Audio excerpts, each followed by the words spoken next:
TGCRequiem here. We are back with a deck tech for Grixis Death Shadow. Key thing here, we're going to be doing a deck tech about Grixis Death Shadow with Bauble. But first I just want to give a little bit of, backstory.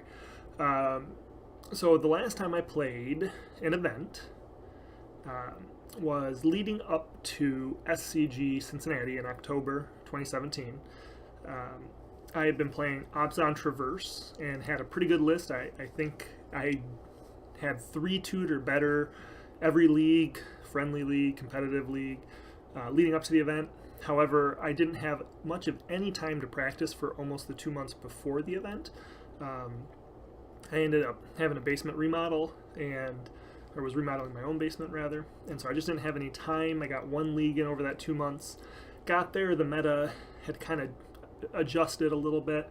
A lot of blue-white control, a lot of Grixis Death Shadow. That was the match that I thought I had a fair matchup in, but not like great. But the addition of Opt made it a little bit different, and I really just kind of got dominated, it felt like, by Shadow Grixis all weekend. Lost 3 matches to it specifically. Destroyed all the combo decks I played, but basically came away from the event feeling like Shadow Grixis was really strong and that I wanted to give it a second look. And I had played it obviously very early on when it first came out, had some good results with it right away, but then really kind of struggled with it afterwards. And I think part of that, I may have overweighted the fact that I was playing a lot at lunch against my buddy on Eldrazi Tron, and he just hit a lot of turn 1 or turn 2 chalices on 1, which that was also at a time where I probably wasn't running many Stubborn Denial in the main, and so it just was kind of like locking me out of games, and it made me feel like the deck was probably weaker than it actually was at the time. I also felt like I was not playing it as well, and so, you know, again, this I went back to something more natural with the Abzan Traverse, but after that event I just really wanted to dive into this deck more. And so I've been playing it quite a bit since then in my free time. Unfortunately, I haven't been able to record any of the matches because I've been having some crazy microphone issues, which I think I finally finally worked out, fingers crossed. And if so, we'll be on a much more regular cadence with videos again here. But the big changes, you know, in the deck were primarily the ops. So I played a lot. I liked it. I was doing okay with regular Grixis Shadow. I mean, a regular Grixis Shadow deck is just probably not going to have the Mishra's Baubles. So if we quick display, is it going to show up here? Show preview pane. There we go. So if we were to quick show Mishra's Bauble here, it's a 0-mana artifact. You sacrifice it, look at the top card of the target player's library, draw a card at the beginning of the next turn's upkeep. So if we don't have this in the deck, which is what I was playing with for a while, you know, we're basically playing 18 lands. We're playing one more Opt, one more Stubborn Denial, and one more Snapcaster Mage. Otherwise, this deck would be identical to what I have today. So those are the differences. If you don't like the baubles, then cut the baubles, play an extra Opt, an extra Scalding Tarn, an extra Stubborn Denial in the main, an extra Snapcaster Mage. You move the Stubborn Denial into the main, then you get room for an extra Ceremonious Rejection in the sideboard. So that said, prior to that, or actually when we were in SCG Cincinnati, the list was running 19 lands. It was running an extra Blood Crypt, and that Blood Crypt got shaved. Well, part of the reason the Blood Crypt got shaved was the emergence of Opt. So Opt replacing Serum Visions for a couple reasons. One, it's an instant. Obviously, instants are very strong, especially with this deck. It gives you a lot of flexibility. If you think about holding up any fetch land or playing a Watery Grave, you're representing Opt, Stubborn Denial, Thought Scour, Fatal Push. What's up with the art there? A bit messed up since the update to MTGO, I guess. And Dismember, right? Because you can pay the life. So you've got like 5 options to hold up with just 1 mana. And so it gives you a little more flexibility. The other thing was Opt allows you to scry before you draw your card. And so you have a higher odds of hitting a land than you would with Serum Visions. So Serum Visions lets you scry or draw a card, but you draw that card blind, and then you scry 2. Now, that is pretty great for overall deck manipulation, but in the late game, it doesn't drive you to the specific card you need if you need like a Temur Battle Rage, something like that. And it also doesn't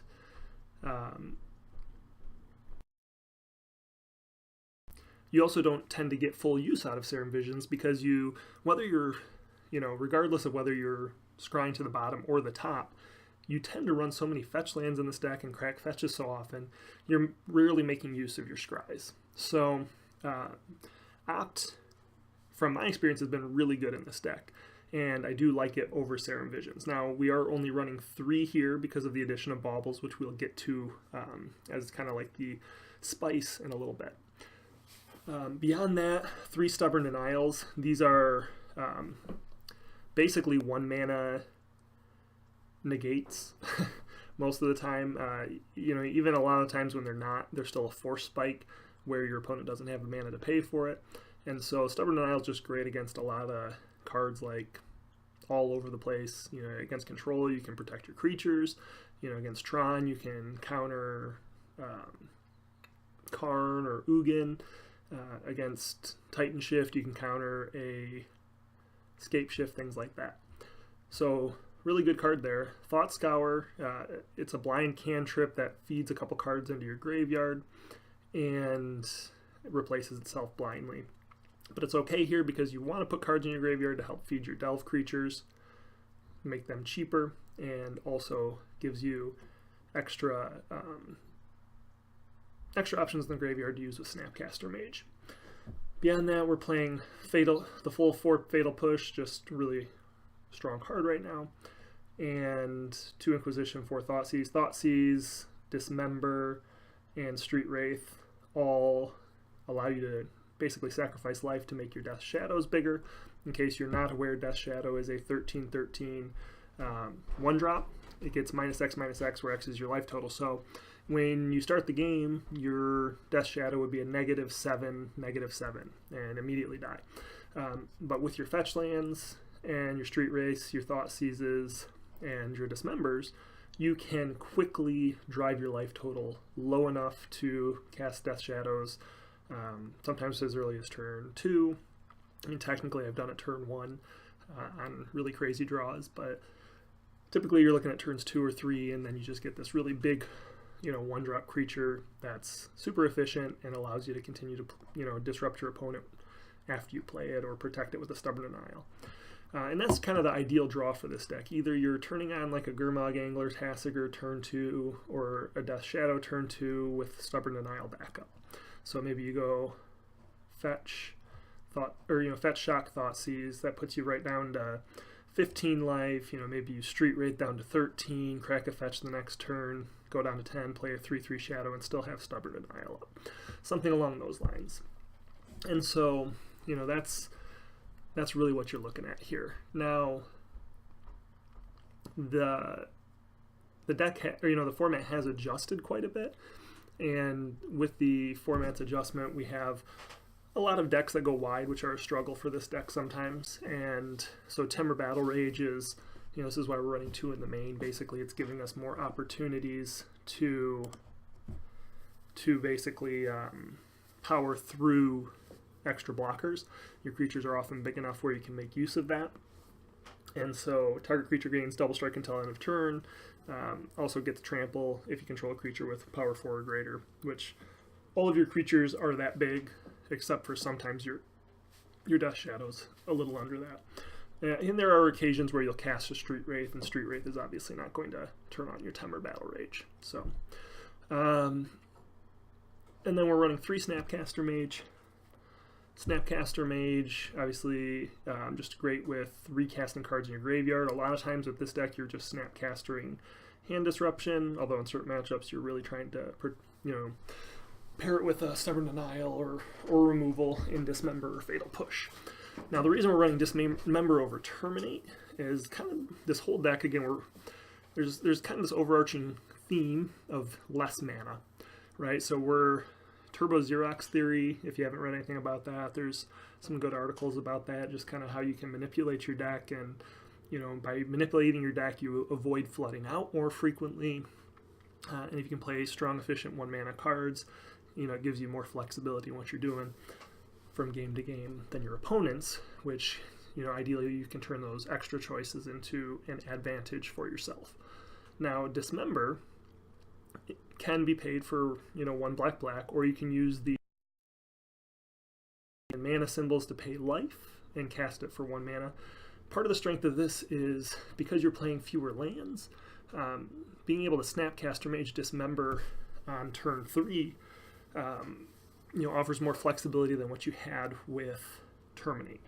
There are a handful of creatures that Dismember does not kill that Terminate would have, but the majority of those creatures are like Wormcoil Engine, which you're already in trouble if they're sticking a Wormcoil Engine on you anyway, and then Primeval Titan, and as low as you're putting your own life total in this game, if your opponent lands a Primeval Titan in like a Titan Shift matchup, their land triggers are probably just going to kill you anyway. And so there's really no reason or need to have Terminate over Dismember. And the other benefit of Dismember is Dismember can actually Dismember can actually help grow your Death Shadows to make for a more effective Timer Battle Rage, or just attack. I've actually in several games dismembered my own Death Shadow at end step to put my Death Shadow at a very high power level to pair with Timer Battle Rage for the win. As long as your Death Shadow is already a 2/2, that should work. And you guys just gotta be careful because the life loss will simultaneously offset the -5/-5. But if you are at a 1/1 Death Shadow and dismember it, paying the 4 life, you're only going to end with a 5/5 Shadow, which then gets -5/-5. So make sure you have at least 2 power on your Death Shadow before you try and make that play.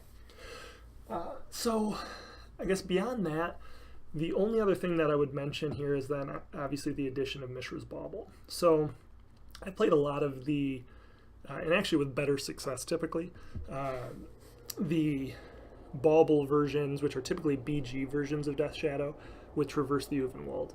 And I do love Traverse the Uvenwald, definitely one of my favorite cards, probably one that I'll play with a lot more on videos.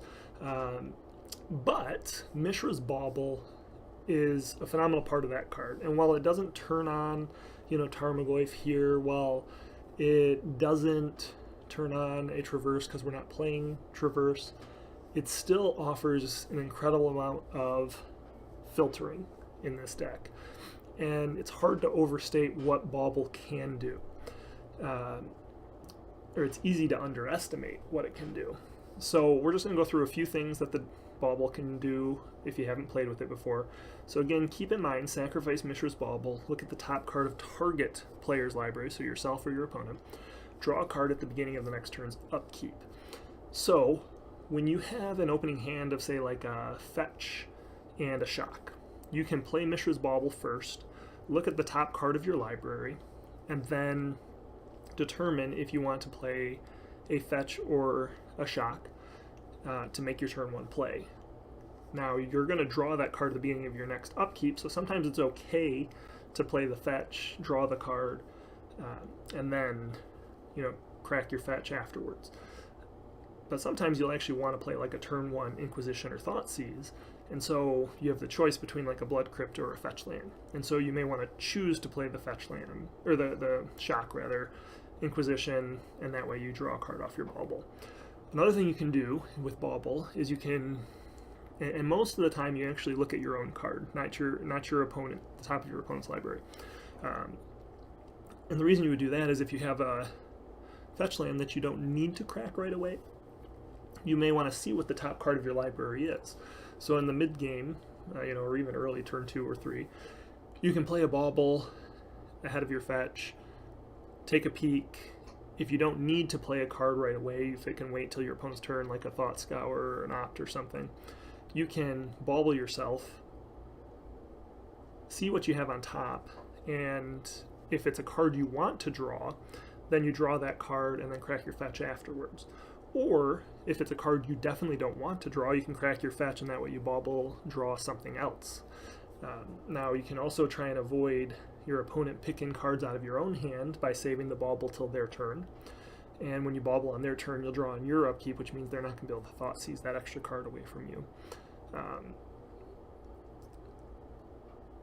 You can also bauble yourself, and if you have a fetch land, Street Wraith, to draw that card before you crack your fetch. You can also use bauble to look at the top card of your opponent's hand to determine, give yourself a little more information before you Inquisition or thought seize them. And then the other big thing here is it helps turn on Gurmag Angler faster. You know, the deck doesn't really struggle, or never has really struggled casting Tasigur, but Gurmag Angler is a little more difficult to get on turn 2. You pretty much, you know, short of some bizarre Street Wraith draws, you pretty much had to fetch, Thought Scour, fetch, to get Gurmag Angler down. And usually you're spending both of your lands to cast Gurmag Angler on turn 2. Now you have a whole bunch of sequences with fetch lands, baubles, and Street Wraiths that also turn on turn 2 Gurmag Anglers. And with a Thought Scour and a Mishra's Bauble, it's almost laughably easy to turn on a turn 2 Gurmag Angler with Stubborn Denial backup. So Gurmag Angler is just better positioned than Tasigur in the format. I very much am on the verge of cutting Tasigur entirely to get a 4th Gurmag Angler in the deck. But I do, you know, you still do occasionally run into situations where you could only cast Tasigur and you couldn't cast Gurmag Angler. Also, I do like the hedge against longer, grindier games to have access to Tasigur for redraws. I'm trying to keep an active eye on that, whether or not that actually ever really wins me games, or if it's just like a feel good to draw an extra card. But you know, I very much would consider going to 4 Gurmag Anglers. Wouldn't question anybody who does that. So key thing here is, you know, we're able to run fewer lands because we have extra redraws. We are able to turn on our anglers faster. And then the fact that we're running so many instants in this deck, I mean, outside of the Inquisitions and Thought Seizes, all of our interaction is instant speed. And so many of the cards that we draw off the bauble, and the fact that it also condenses the deck to, you know, theoretically 52 cards when paired with the Street Wraith, we are actually, you know, in a position where we can actually make use of the card that we draw a lot of the time. So a lot of times if you draw creatures or lands or sorceries, you just can't use those with bauble until your next turn, and unfortunately that leads to it getting ripped away. Now that certainly is still a thing that can happen with this deck, but you know, you're running over almost a third of your cards as instant speed spells, which is higher than most decks. And so you give yourself a lot of opportunity to actually use the card that you draw off the bauble. So that's the main deck. I like bauble. Since I started playing with bauble, I have a really good win rate. You know, again, I've played with bauble a lot, so I kind of know all of the tricks that you can get with it, and so I really think it helps the deck. You know, if you haven't played with bauble, it's hard to really understand until you've, you know, really played a lot of games with it and seen all the different things you can do. But I definitely would recommend trying the bauble. And then the reason I cut Stubborn Denial, Snapcaster Mage, a land, and an opt were basically because bauble kind of replaces opt in some regards anyway. You know, the redraw allows us to cut a land, so that's why we're cutting one land. That's why we're cutting one opt. Stubborn Denial, just something else had to go, and Stubborn Denial is not how you win a lot of the creature matchups, and so I felt it was stronger out of the board than in, you know, than cutting like a Fatal Push. And then Snapcaster Mage, a couple reasons. I already felt like 3 Snapcaster Mage is probably fine anyway, even in a non-bauble version, but because we're running even fewer lands, Snapcaster Mage as the 4th cut was, and that's why I cut the Snapcaster Mage. So that's where I got to the main deck. When you go to the sideboard, I mean, some of this is kind of standard. A lot of people are playing 2 Is It Staticasters right now. Liliana the Last Hope is not very common. Kozilek's Return, sometimes you see those. I'm kind of running one of each of these as my pseudo sweepers. Obviously, they're not all sweepers. Kozilek's the only one that's a true sweeper, but Is It Staticaster, very good against decks like Affinity, very good against Lingering Souls. Liliana the Last Hope, also strong there. But I also like that little, Is It Staticaster, also great against Storm. A lot of times post-board, your opponent's going to try and attack you with, what do you call it? Empty the Warrens, get a lot of 1/1 Goblin tokens. Is It Staticaster is very good there. But the big thing is most of those matchups, I want 2 or 3 of these cards, but not always 3. And so the flexibility gives me the ability to basically, build for each deck I'm playing against. One of the reasons I say that is like Liliana the Last Hope, while it's, great against Infect, Affinity, token strategies, it's also really good against control. And so I do really like Liliana the Last Hope. I don't like cutting Liliana. And so there's matchups where I definitely want that. And I feel like it also kind of, in some matchups, like Affinity, for example, is going to be a card that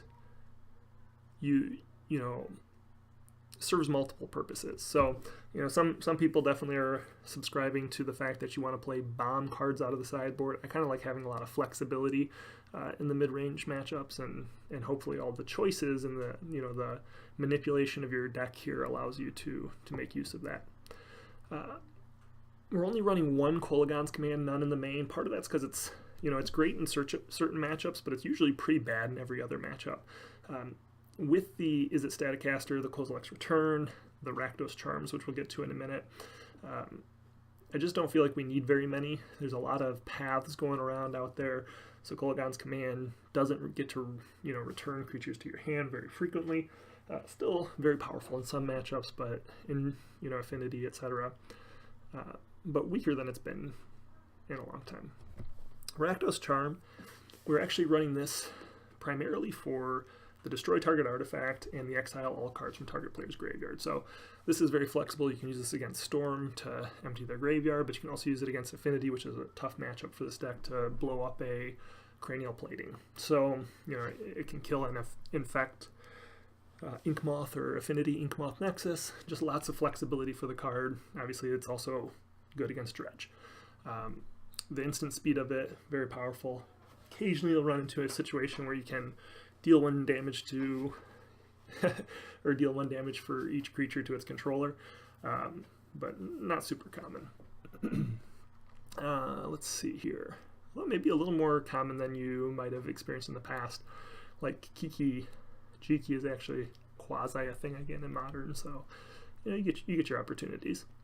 Young Pyromancer, you use this a lot out of the board against decks that you think are going to attack your graveyard. So sometimes you'll swap a Gurmag Angler or a Tassiger for the Young Pyromancer.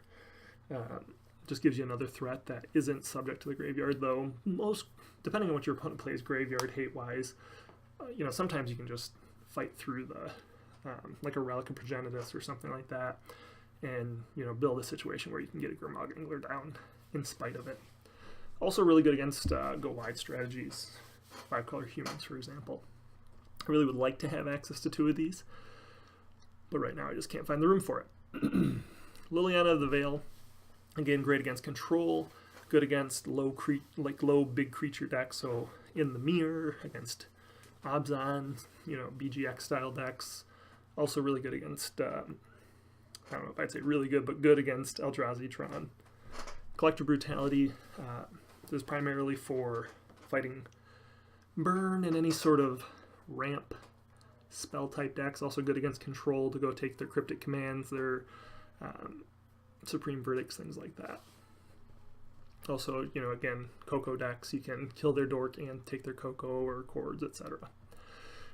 The Heal Spellbomb, permanent based, Graveyard Hate, also has the ability to replace itself. Very, very good for this deck. A lot of times the Snapcaster decks, like, I'd be up to run a Surgical Extraction, and it's possible one surgical extraction would be better than a Nihil Spellbomb, but I don't know. I've been a fan of Nihil Spellbomb. I've played a lot with both of them, and I always end up coming back to Nihil Spellbomb. Ceremonious Rejection, this is good against Lantern. Also, yeah, Rakdos Charm, again, another situation where this is a very strong card against Lantern uptick.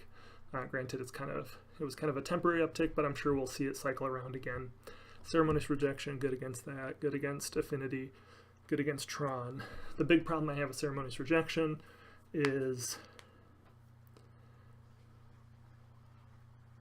against like the really fast decks, it's hard to hold the mana up for this because you also need to put power on board. So I don't know, I just one seems like enough, and against the bigger decks, Stubborn Denial fills in its place, and so I think the Rakdos Charm having access to extra artifact removal allows us to cut one of the Ceremonious Rejections. Against Stubborn Denial for Tron, for Titan Shift, things like that. And then finally, I'm running actually an Echoing Truth, and this is just for a variety of things. It's kind of another pseudo sweeper against tokens. So again, this is something you can bring in against Storm or a Lingering Soul style deck. And then it's also a way of fighting ley lines. So there's a Mardu Pyromancer deck that's been around that will ley line of the Void you. And so Echoing Truth returns those to hand to help you, get your Gurmag Anglers down. Again, it's something you can do to handle tokens, as we already mentioned. But any sort of all sorts of troubling permanents. Against blue-white control, you might run into somebody who plays, and I can't think of the name of the card now. It's like a white card, and it gives the player protection from Ruined Halo, protection from target card. And so if they name Death Shadow and then Gurmag Angler on you, then you're kind of hosed. Like, you can't do any damage to them.